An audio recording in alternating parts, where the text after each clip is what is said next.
Scan to unlock Sovi and ace your tests. Predicted precipitate mass is too low, but actual mass is higher. Watch this quick check to spot the only choice explaining that discrepancy. Start with what the balance actually measures. Not just solid lead chloride, but anything still stuck to it.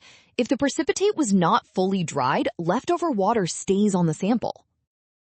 That extra water adds mass without adding more PbCl2, so the measured precipitate looks heavier than the theoretical amount. Boom! That directly explains why the final mass is significantly greater. Option A is the opposite, because wet PbNO3P2 means fewer actual moles of lead nitrate than the recorded 10.0 grams suggests, lowering predicted precipitate mass.